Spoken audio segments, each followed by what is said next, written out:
오늘 목사님께서 해주신 말씀은 고린도전서 11장 1절에서 16절 말씀입니다. 같이 찾아보도록 할까요? 죄송합니다.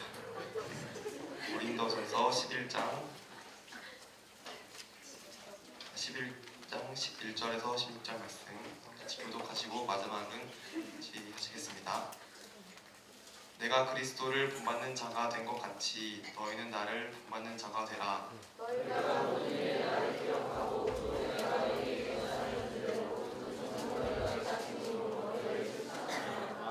그러나 나는 너희가 알기를 원하노니 각 남자의 머리는 그리스도요 여자의 머리는 남자요 그리스도의 머리는 하나님이시라.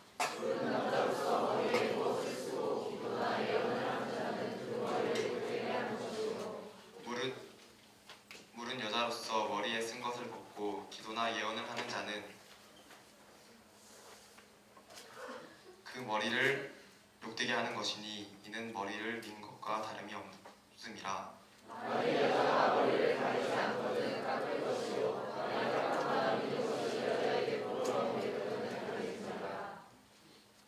남자는 하나님의 형상과 영광이니 그 머리를 마땅히 가리지 않거니와 여자는 남자의 영광이니라.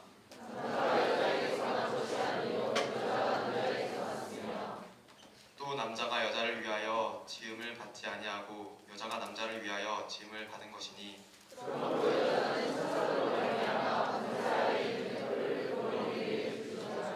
그러나 주 안에는 남자 없이 여자만 있지 않고 여자 없이 남자만 있지 아니하니라.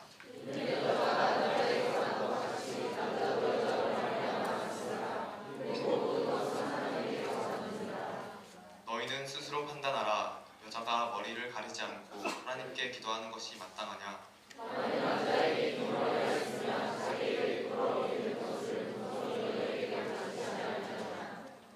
만일 여자가 긴 머리가 있으면 자기에게 영광이 드나니 긴 머리는 가리는 것을 대신하여 주셨기 때문이니라. 여자가 여자를 가진 자가 있을지라도 우리에게나 하나님의 모든 교회에는 이런 관계가 없느니라. 아멘. 여러분, 오늘 말씀을 보면 좀 이해가 안 되는 게 많아요. 그러죠? 근데 저는 좀 아멘하는 부분이 있었어요. 여자 머리는 어때야 된다고? 길어야 된다. 여자 머리는 길어야 돼. 짧은 머리는 회개할지어다. 왜 짧은 머리가 회개해야 되는지 내가 이따 얘기해 줄게. 여자가 왜 머리를 길러야 되는지. 이건 내 이야기가 아니라 성경의 이야기예요. 왜 여자 머리를 길어야 되는지. 그래서 저는 저희 안사람 어느 순간부터 머리를 자르지 말라고. 여러분, 오늘 말씀을 보면 정말로 이해가 안 되면서도 또 이 소리가 통 뭔 소리인지, 그리고 이 말씀이 지금 우리가 살아가고 있는 이 시대에 무슨 상관이 있는 말씀인지 도대체 알 수도 없고 의문점 투성이에요. 그래서 오늘 말씀을 정리해 보면 기도나 예언을 할 때 남자는 머리에 무엇을 쓰면 돼요? 안 돼요? 안 돼요. 반대로 여자는 머리에 무엇을 쓰지 않고 기도나 예언을 하면 안 된다 하고 말하고 있어요.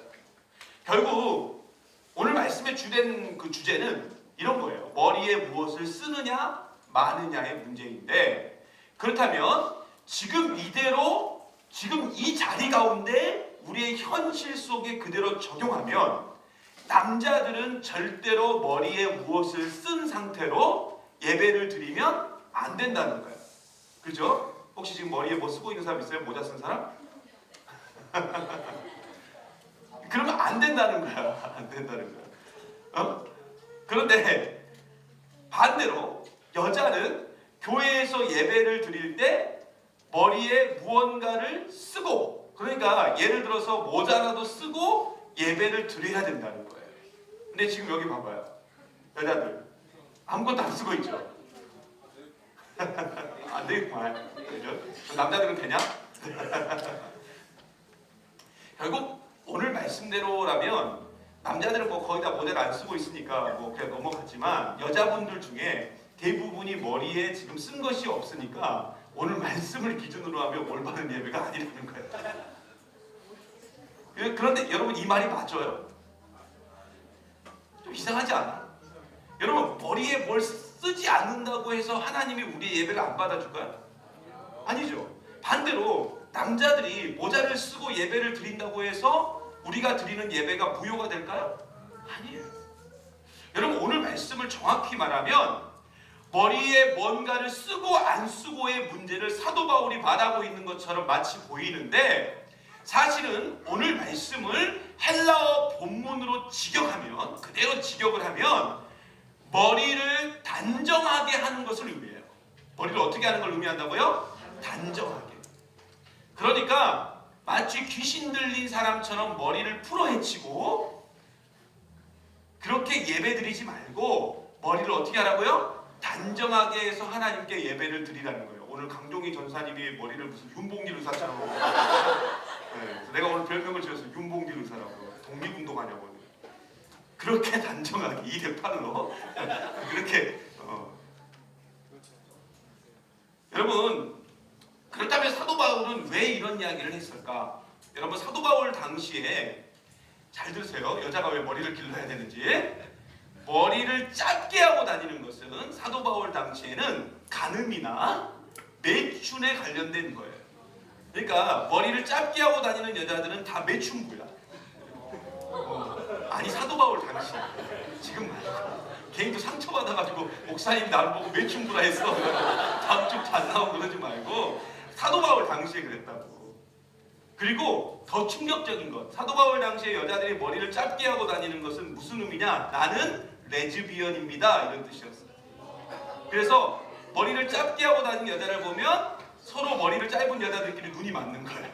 무슨 말인지 알겠죠? 그래서 왜 머리를 짧게 하고 다니면 안 되는지 알았지, 여자들? 반대로 그 당시 남자들도 그랬어요. 남자들도 머리를 길면 안 된다는 게 있었어요. 그래서 당시 남자들은 머리를 짧게 하는 것이 정상이라고 생각했기 때문에 오늘 사도 바울은 뭐라 그랬어요? 머리를 덮지 말고, 그러니까 길게 하지 말고, 머리를 길게 하지 말고 단정하게 하고 예배를 드리라는 거예요. 바로 하나님께 예배를 드릴 때 어떤 이야기를 지금 하고 있냐면, 사도 바울은 너희들이 예배를 드릴 때 제발 기본적인 예의를 좀 갖추고 예배를 좀 드려라, 그 얘기한 거예요. 그러니까 머리가 길고 짧고의 문제는 그 당시 이야기고, 이 안에 담겨진 속 깊은 이야기는 뭐냐면, 우리에게 주고자 하는 메시지는 뭐냐면, 너희들이 예배를 드릴 때 좀 기본적 예의를 좀 갖추고 예배를 드리라는 거예요. 그러므로 오늘 말씀의 내용은 우리랑 전혀 상관없는 내용이 아니라 우리에게 반드시 적용돼야 될 그런 하나님의 귀한 말씀이라는 거예요. 여러분, 하나님 앞에 예배드리는 우리의 모습은 과연 어떤 모습이어야 될까? 나는 정말로 하나님 앞에 가장 단정한 모습으로 예배를 드리고 있는가 하는 그 질문들을 우리 스스로에게, 자기 스스로에게 매일마다 던지고, 지금 이 자리에 앉아있는 이 시간에도 여러분에게 던져야 돼요. 자기 스스로에게. 그런데 잘 생각해 보세요. 여러분, 이 단정함이 단순히 우리 눈에 보이는 단정함일까요? 아니죠. 사도 바울이 오늘 말씀을 통해서 우리에게 던지는 강력한 메시지는 어떤 단정함이냐? 따라해 보세요. 영적 단정함. 영적 단정함이에요. 그리고 사실 영적으로 단정한 사람이 외적인 것도 단정할 수밖에 없어요. 그래서 사도 바울은 끊임없이 질서를 이야기하고 있는 거예요. 고린도전서에서. 질서를. 결국 영적으로 단정한 사람은 외적인 단정함도 따라올 수밖에 없다는 거예요. 그래서 영적으로 단정한 사람은 질서를 추구하게 되고, 영적인 단정한 사람이 있는 곳에는 질서가 존재한다는 거예요. 그런데 문제는 뭐냐? 이게 반대로 갈 때 우리 가운데 있는 질서가 무너지게 되고, 질서가 무너짐을 통해서 내 주변이 다 엉망이 된다는 거예요.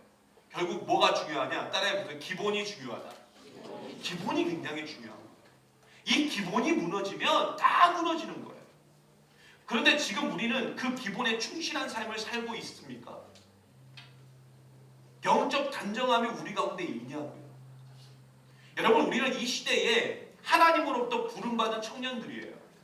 그러므로 우리는 이 시대에 가장 영적으로 단정한 사람으로 세상 사람들 앞에, 그리고 세상 가운데, 그리고 우리 가운데 세워져 있어야 돼요.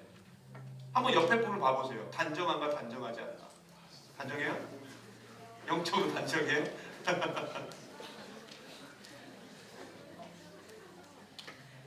솔직히요, 여러분 단정한 사람과 단정하지 않는 사람이 있다고 한번 생각해 보세요. 여기는 단정한 사람이 있어요.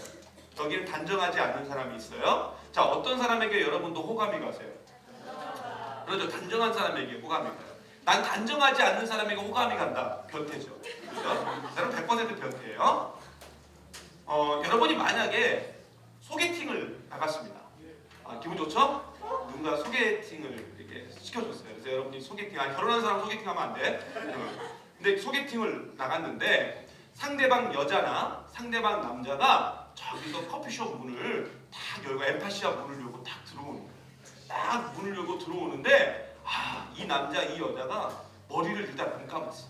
보니까 일단 머리가 떡이졌어. 그리고 옷은 너무 대충 입었어. 어떻게 입었냐? 일단은 추리닝을 입었어. 그리고 슬리퍼를 신었지. 자, 이러고 소개팅 장소에 나온 여자, 소개팅 장소에 나온 남자가 있다. 여러분 호감이 갈까요? 안 갈까요? 안 가죠. 만약 호감이 간다면 그 사람은 어떤 사람이라고? 변태. 물론 그 남자가 김수현이거나 그 여자가 수지라면 우리의 생각이 달라지죠. 그러죠? 수지가 머리가 떡져서 추리닝 입고 슬리퍼를 신고 나왔어도 수지니까. 그러죠? 그런데 솔직히 한번 생각해 보세요. 그 남자가 김수현이고 그 여자가 수지라 할지라도 그건 예의가 아닌 거예요. 나를 향한 예의를 완직한 거예요. 이런 건 기본이 안 된 거예요. 물론 여러분은 지금 김수현과 수지라는 생각에 기본 따위는 개나 줘버려요. 이렇게 생각할 수 있겠지만 아닌 건 아닌 거예요. 결국 우리는 이 세상에 소금과 빛으로 당당하게 그리고 멋진 모습으로 서 있어야 돼요. 그래서 세상 사람들에게 당당히 그리스도의 향기를 내뿜는 사람이 돼야 돼요. 그리고 호감이 가는 사람, 호감이 가는 그리스도인이 돼야 돼요. 그렇다면 어떻게 하면 우리가 영적으로 단정한 사람이 될 수 있을까? 그건 단순해요. 기본을 지키면 돼요. 그렇죠? 기본. 그 기본으로 가는 거예요. 근데 그 기본이 뭐예요? 매일마다 큐티하고 기도하고 예배드리는 거예요. 이거 어렵지 않잖아요. 제가 여러분에게 뭐 엄청난 걸 요구했어요? 여러분에게 뭐 매일마다 뭐 탑을 쌓으라고 했어요? 돌로? 그런 거 안 시켰잖아요. 큐티하고 기도하고 예배드리는 거예요. 그리고 그렇게 받은 은혜대로 살 때 영적으로 단정함을 우리가 유지할 수 있다고. 그래서 우리는 무슨 일이 있어도요, 여러분 매일 큐티해야 됩니다. 매일 기도해야 돼요. 무슨 일이 있어도요, 여러분 이 예배의 자리를 지키는 것, 이게 영적 단정함을 유지하는 비결이에요. 여러분 이 자리에 나와 있는 것은 선택의 문제가 아니라 그랬어요. 초이스의 문제가 아니에요. 그냥 당연한 거예요. 당연한 거. 여러분 이 세 가지 중에 어느 것 하나라도 여러분 가운데 무너질 때 우리는 영적 단정함을 유지할 수 없게 되고 늘 영적으로 실패자의 삶을 살 수밖에 없다고요. 여러분 이 시대의 많은 청년들이요, 왜 무너지는 줄 아십니까? 왜 무너지는 줄 아시냐고요? 왜 아프니까 청춘이다 이런 책이 나오는지 아냐고요? 결국 여러분 왜 아픈 줄 아세요? 영적 단정함을 잃어버리니까 아픈 거예요. 우리가 영적으로 단정하면 절대로 아플 수 없어요. 아플 수 없다고요. 무너질 수가 없다고요. 이건 제 이야기가 아니에요. 여러분 창세기에 보면 요셉이란 친구가 나오죠. 요셉. 근데 요셉만큼 청년 시절을 아픈 시절로 보낸 사람이 있습니까? 여러분 요셉 알잖아요. 요셉. 그 사람처럼 청년 시절을 아픈 시절로 보낸 사람이 있냐고요. 여러분 요셉은 그의 10대와 20대가 얼마나 아픈 시절을 보냈냐면 일단 형들에게 노예로 팔려갔어요. 여러분 가운데 형들에게 노예로 팔려간 사람, 오빠에게 노예로 팔린 사람 있어요? 없어요? 없어요. 아무도 그런 사람 없어요. 노예로 팔렸으면 여기 안 있겠지. 그겠지? 어디 중국 사막 어디 한가운데 있겠죠.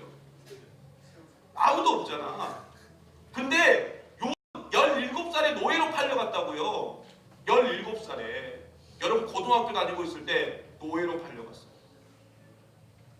그리고 노예로 팔려가서 억울한 일을 당해가지고 심지어 감옥에 들어가요. 그때가 20대 후반이에요. 그때가 20대 후반이에요. 여러분으로 따지면 한 28, 27 그쯤이었다. 그의 10대와 20대, 요셉의 10대와 20대는 정말로 아픈 시절이었고 억울한 시절이었어요. 만약에 여러분이 요셉처럼 10대와 20대를 그렇게 보냈다면, 아니 지금 그렇게 보내고 있다면 여러분 이 자리에 있을 것 같아요? 여러분이? 제가 이 자리에 있을까요? 그런데 요셉은, 왜 요셉이 위대한가? 요셉은 그런 상황에서도 늘 하나님을 의식했고 하나님만을 바라봤다는 거예요. 그러니 그는 그렇게 아프고 힘든 상황에서도 아파하지 않았다고요. 얼마나 아파요. 그런데 아프지 않았다고요. 오히려 그는요, 영적 단정함을 가지고 살았다고요. 그리고 그 영적 단정함 때문에 감옥에 갔지만 감옥에서도 심지어 영적 단정함으로 살았다고요. 그것을 잃지 않았어요. 그렇기 때문에 그는 나중에 30살의 나이에 애굽의 총리가 되었고, 자기에게 무릎 꿇은 형들을 향해서 복수하지 않았다는 거예요. 오히려 형들에게 어떻게 했어요? 그들을 돌보아주고 먹을 것을 주고 심지어 땅도 줍니다. 여러분 얼마나 멋집니까? 근데 우리는 아프니까, 영적 단정함을 잃으니까, 만약 우리가 요셉이었다면, 우리가 그런 상태에서 총리가 됐다면 어떻게 했을 것 같아요? 형들 다 죽여버렸겠죠. 자기랑 똑같은 세월을 보내겠겠죠. 그러므로 우리도요, 요셉과 같이 영적 단정함이 우리 가운데 있어요. 이게 없으니까 맨날 우리가 하는 말이 뭐예요?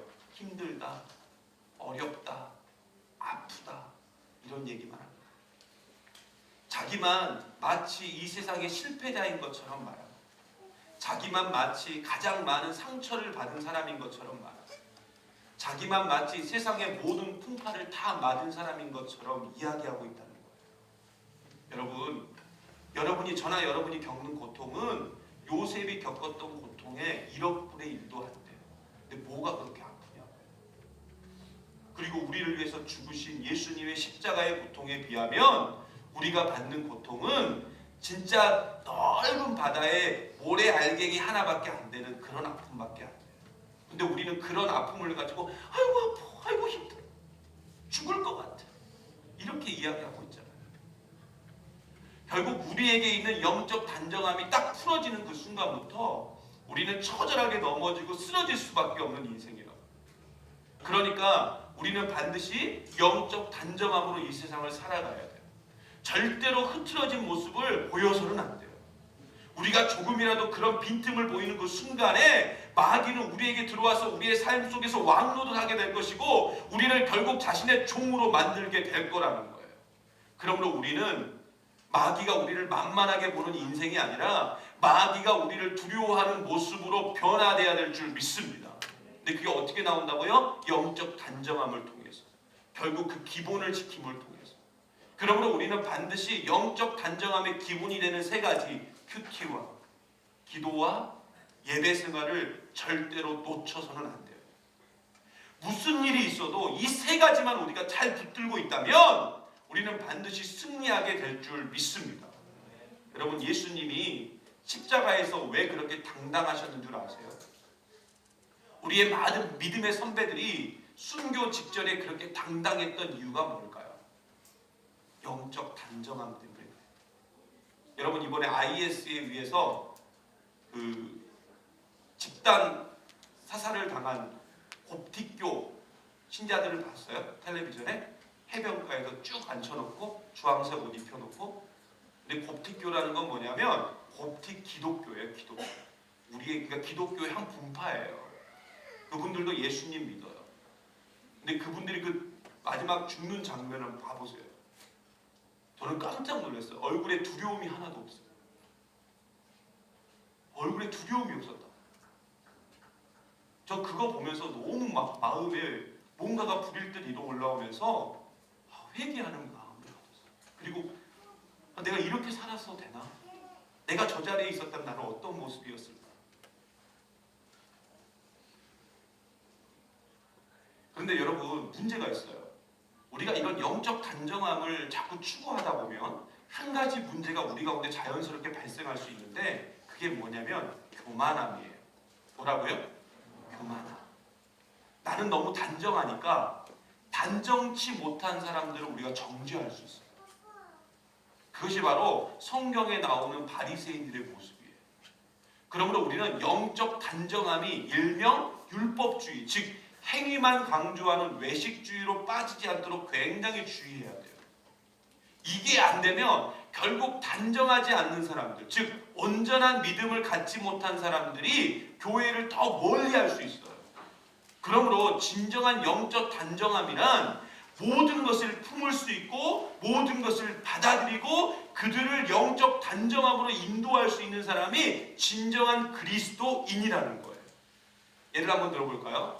우리 이 젊은 사학부 예배 가운데 갑자기 이 시간쯤 되니까 어떤 사람이 들어오는 거예요. 그것도 가운데로 들어와요. 그래서 여러분이 다 볼 수 있는 거예요. 근데 들어오는데 일단 이 사람 머리가 좀 헝클어져 있어. 막 자다 일어난 머리야. 그리고 옷은 더러워. 만사가 귀찮은 얼굴에 추리닝에 슬리퍼를 신고 보니까 부모님에 의해서 억지로 끌려 나온 청년이 있다고 합시다.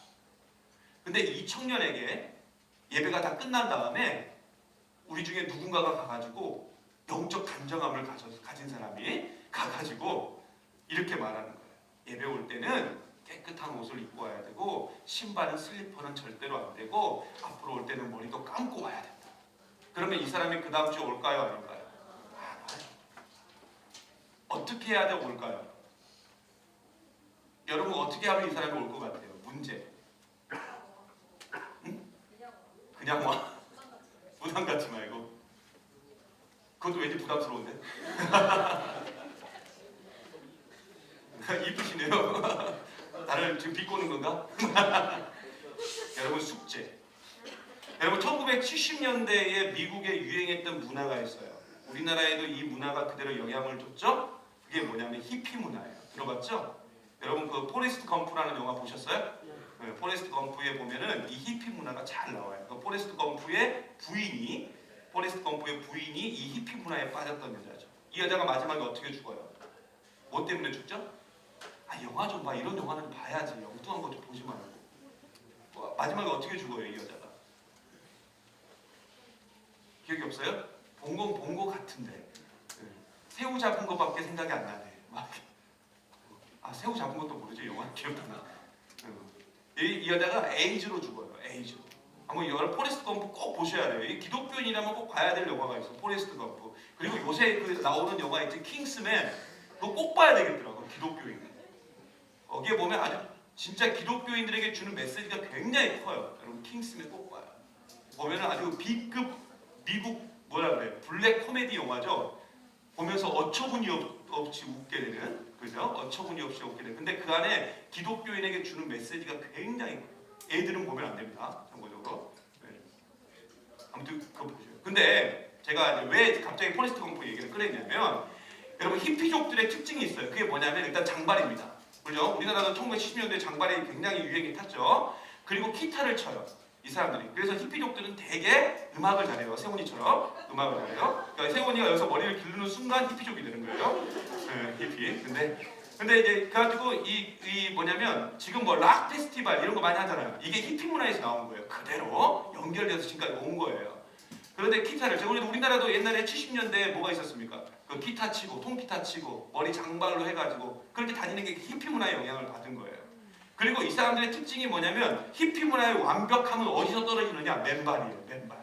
그러니까 머리는 장발이고 기타는 메고 다니는데 신발을 신었다. 그럼 이 사람은 히피족이 아닌 거예요. 진정한 히피족은 맨발로 돌아다녀요. 이 사람들은 굉장히 사랑과 평화를 추구했고요. 화합과 존중이라는 정신으로 모여든 아주 좋은 그런 정신에서 모여든 청년들이었어요. 다양성을 인정했고요. 서로를 아낌없이 도와줬고요. 그래서 노숙인들을 많이 돌봐줬어요. 그리고 자유와 평화를 이야기했어요. 그런데 문제가 있었어요. 그 자유와 평화를 너무 이야기하다 보니까 결국 마약의 문화로 빠지게 됐어요. 그리고 무분별한 섹스가 이루어진 거예요. 결국 마약과 무분별한 섹스가 결국 히피 문화를 병들게 했습니다. 그래서 이게 사회적인 문제가 된 거예요. 그래서 포레스트 검프에 나왔던 그 포레스트 검프의 부인이 에이즈로 죽은 거예요. 에이즈. 그리고 어느 누구도요. 이런 상황이다 보니까 어느 누구도 히피족들한테 가가지고 복음을 전하려고 하지 않았어요. 복음을. 네, 전해봤자 저 사람들은 교회로 데리고 오는 순간 문제가 심각해지는 거예요. 그러니까 다 거부해버린 거예요. 교회들이. 그런데 미국에 유명한 교회가 있죠. 갈보리 채플이라는 교회가 있어요. 그 갈보리 채플의 척 스미스 목사님만이 그들에게 복음을 전한 거예요. 그래서 히피족들이 그 갈보리 채플에 나오기 시작했어요. 근데 그 사람들이 신발이 신어요, 안 신어요? 안 신죠. 뭐예요? 맨발이. 발이 어떨까요? 그렇죠? 엄청 더럽죠. 여러분 캄보디아 아이들 발 보셨어요?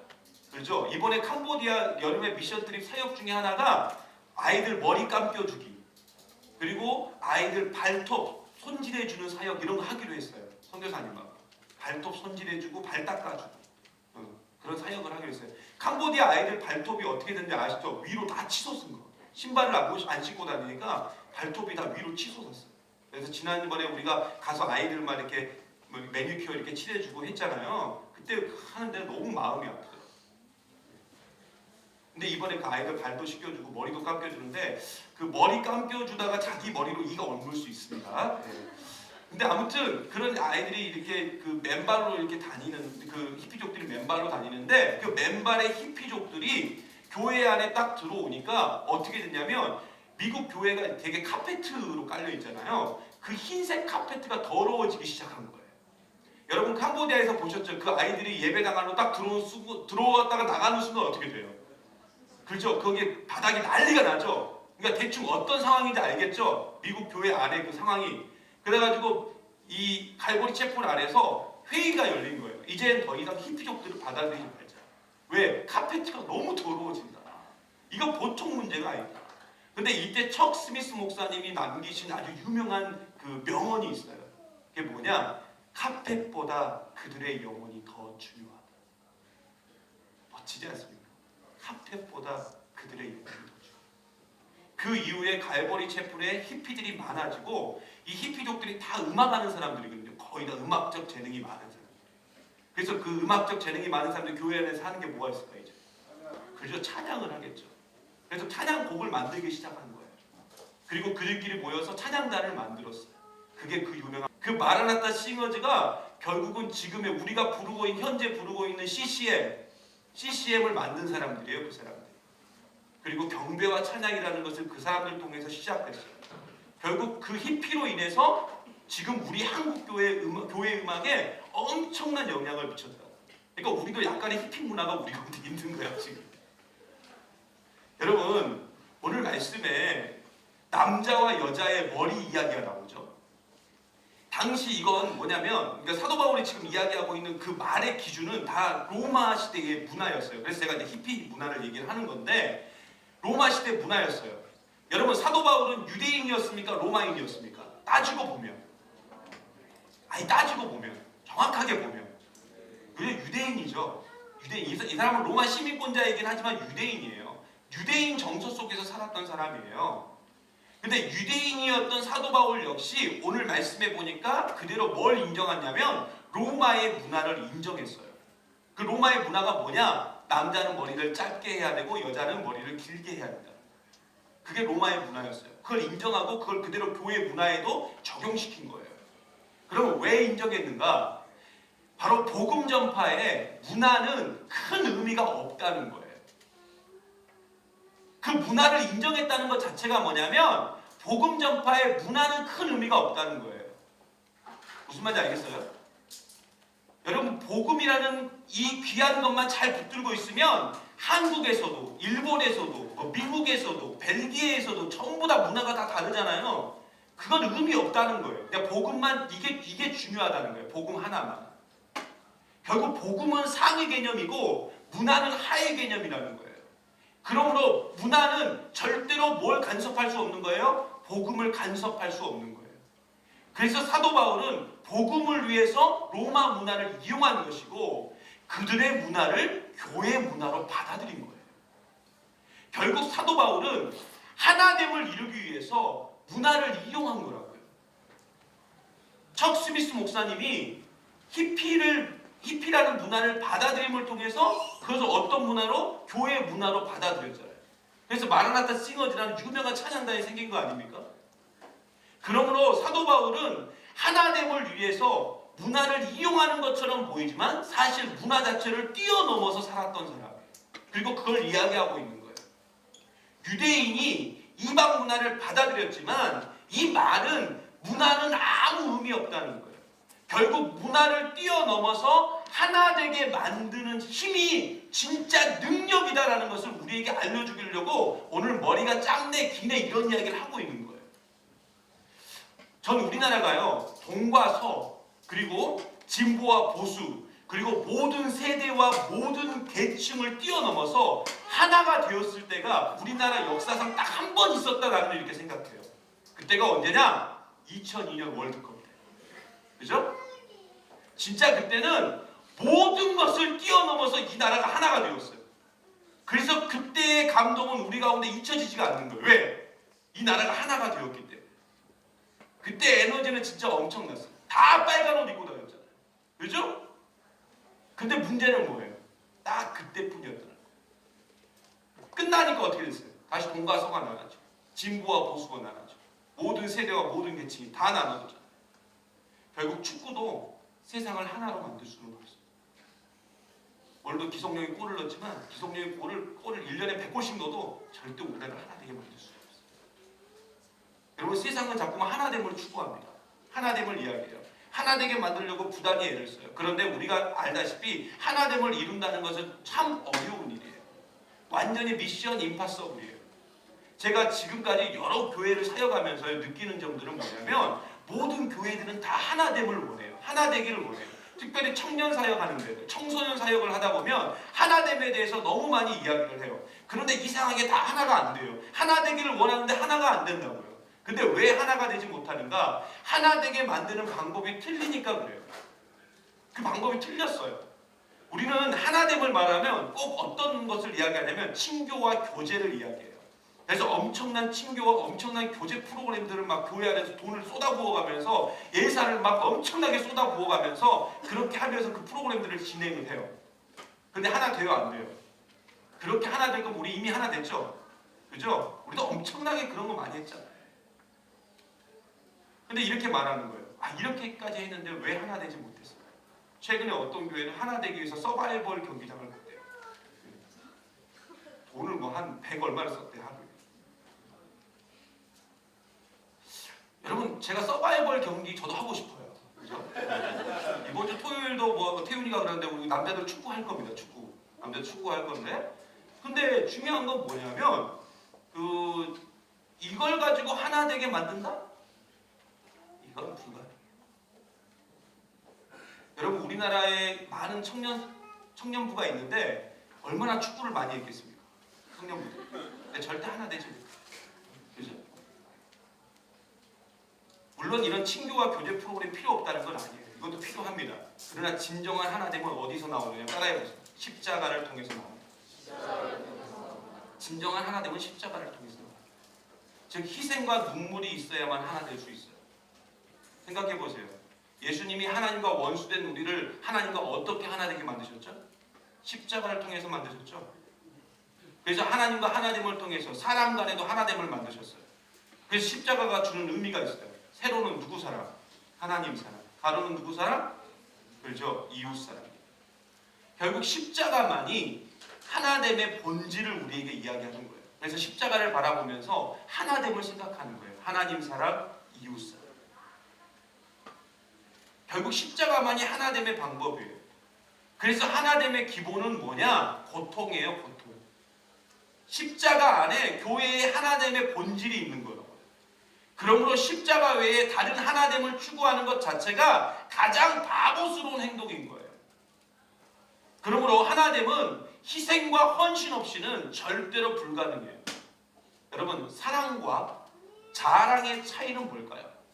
사랑과 자랑의 차이. 한 끗 차이요?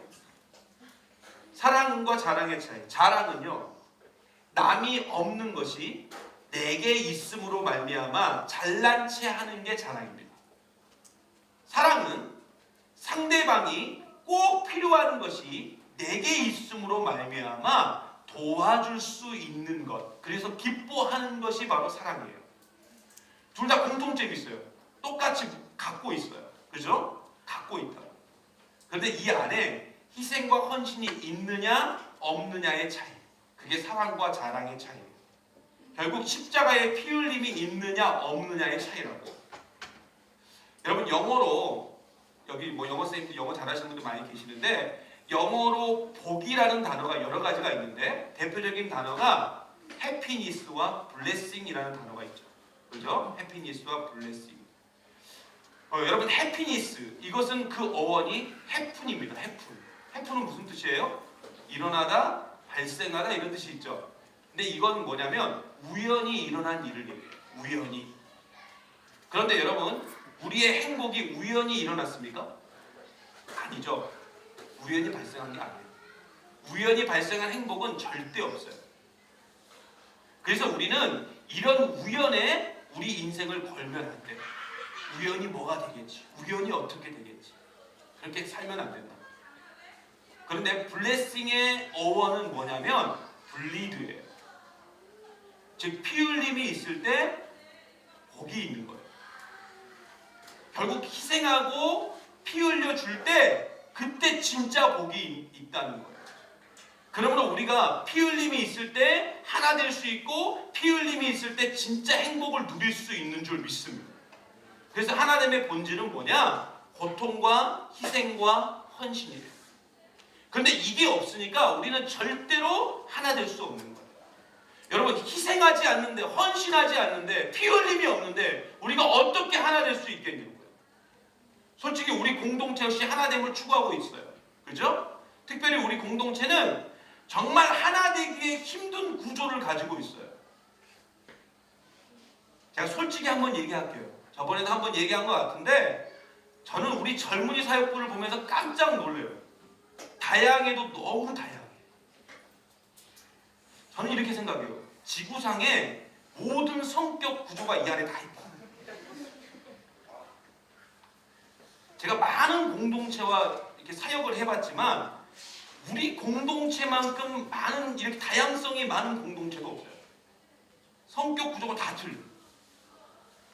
그러므로 우리 공동체는 결국 다른 공동체에 비해서 더 많은 희생, 더 많은 헌신, 그리고 더 많은 피 흘림이 필요해요. 그게 없으면 우리는 죽어도 하나 될 수가 없어요. 미안한 말이죠. 근데 더 큰 문제는 뭐냐? 우리가 하나 되지 않는데 어떻게 부흥할 수 있겠냐?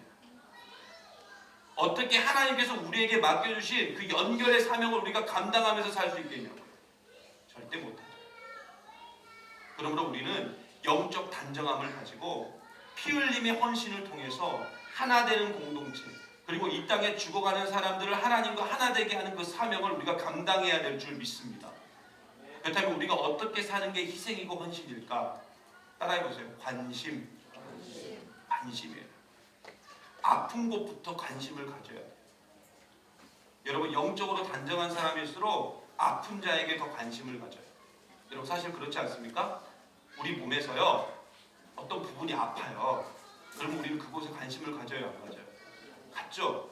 여러분 눈이 나쁜 사람은 항상 관심이 어디 있어요? 눈에 있어요. 피부가 안 좋은 사람은 그렇죠? 피부에 관심이 많아요. 그죠? 그래서 어떤 화장품을 쓸까? 거기에 고민이 굉장히 크죠. 그죠? 다리가 아파요. 다리가 아픈 사람은 어디에 관심이 많을까? 다리에 관심이 많아요. 그래서 신발에 관심이 많아요. 그렇다면 왜 이렇게 관심을 가질까? 왜 그래요? 내 몸이니까. 그렇죠? 내 몸이니까 내가 관심을 갖는 거예요. 즉 하나이기 때문에 그러는 거예요. 그러므로 우리가요, 우리 공동체에 관심이 없다는 건 뭐냐면 내가 하나 되지 못하고 있다는 증거예요. 그러므로 공동체에, 특별히 공동체 안에 아픈 이에게 관심이 없고 특별히 이 순천 땅에 죽어가는 청년들에게 관심이 없는 자는 하나 되게 만들 수 없다는 거예요. 결국 우리가 관심을 가질 때 하나 되게 만드는 그 능력을 갖게 되는 것이고 이런 사람이 바로 영적으로 단정한 그리스도인이라는 거예요. 그러면 내가 좋아하고 사랑하는 사람, 내 마음에 드는 사람에게만 관심을 갖지 말고 그것을 넘어서서 관심을 갖고 사랑하는 사람이 진짜 그리스도인이고 이런 사람들을 통해서 하나 되는 공동체를 우리가 만들 수 있게 될 줄 믿습니다. 요즘 우리 젊은 사역부가 굉장히 예배 출석률이 높아졌어요 최근에. 근데 제가 아까도 순장 모임 때 얘기했지만 두 가지를 발견했어요. 이번 출석률을 또 조사하면서 그 우리 한 달 동안 출석률 이 출석률을 쭉 봤는데 어른들 1부, 2부, 3부, 4부 우리가 4부지 않습니까? 1부, 2부, 3부, 4부 출석률이 나오게 봤어요.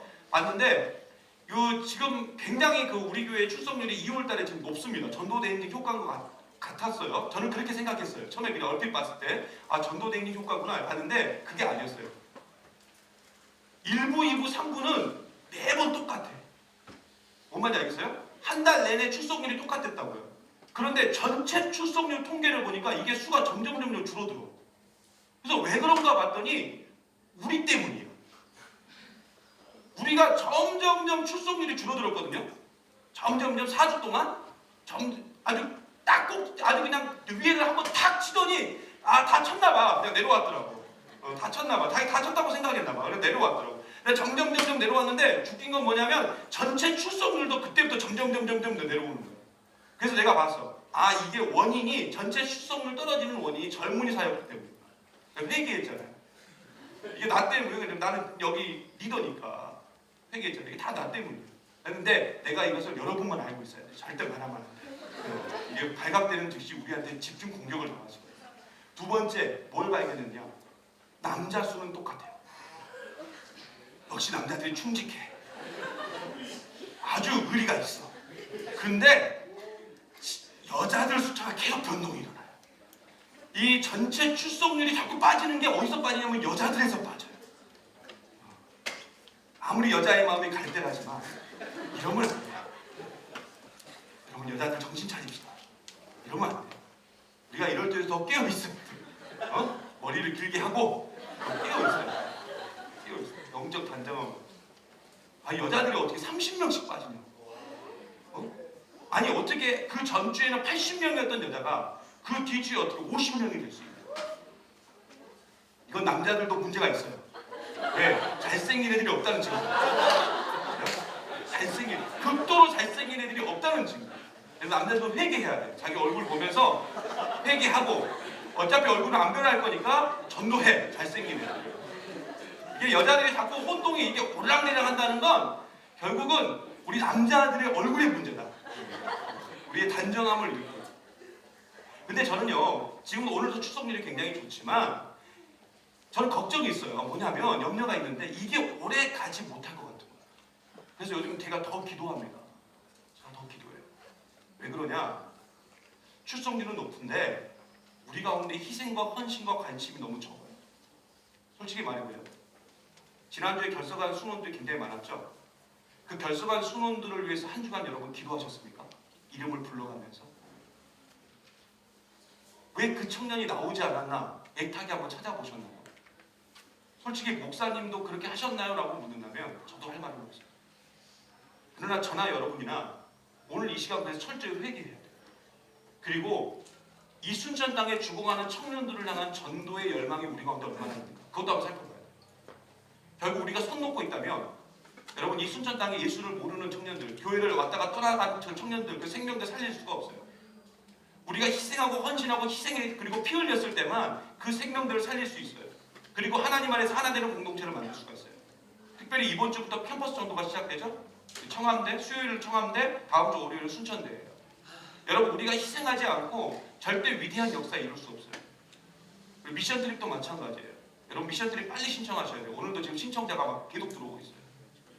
여차하는 순간 놓쳐요. 우리가 열방을 향한 특별히 캄보디아를 향한 희생과 헌신이 없이는 절대로 그 땅에 죽어가는 사람들을 하나님께로 인도할 수가 없어요. 그 땅에 먼저 믿는 자들이 그렇게 열심히 희생하고 헌신하고 있는데 그들보다 먼저 믿고 더 좋은 환경에서 믿음의 삶을 살고 있는 우리가 돕지 않는다면 안 된다는 거예요.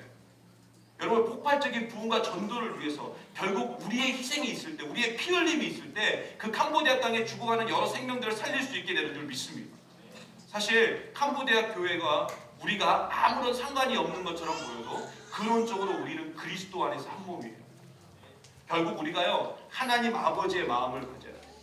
하나님 아버지의 마음으로 그렇게 희생하고 헌신할 때 그리고 그 피 흘림이 있을 때 우리는 하나 될 수 있고 이 땅에 죽어가는 생명들을 하나님께로 연결할 수 있게 되는 줄 믿습니다. 말씀 마칠까 합니다.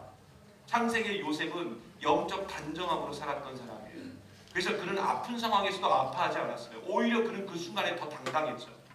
그리고 그 영적 단정함은 자신을 죽이려고 했던 형들마저 품었어요. 그리고 그들과 하나 되게 만들었어요. 여러분 철저한 희생, 철저한 헌신 그리고 그 피 흘림이 결국 자기 형들의 상황을 살폈고 가족 모두를 살게 했고 하나 되게 하는 역사를 경험하게 된다. 우리도 결국 요셉의 삶에 집중해야 돼요. 예배와 기도 그리고 말씀을 중심으로 영적 단정함을 유지하시기 바랍니다. 그리고 내 주변에 아픈 영혼들 돌아보세요. 관심을 좀 가져주세요. 그리고 희생과 헌신으로 가세요. 그때 놀라운 역사가 일어나게 될 줄 믿습니다. 이제 이전에 나약했던 모습도 다 벗어 던져버리고 오직 하나님 아버지의 마음으로 나아가 죽어가는 생명들을 살리고 내가 가진 것을 가지고 희생하고 헌신함을 통해서 세상을 감동시키고 변화시켜 나가는 우리 믿음의 종들 되기를 간절히 바랍니다.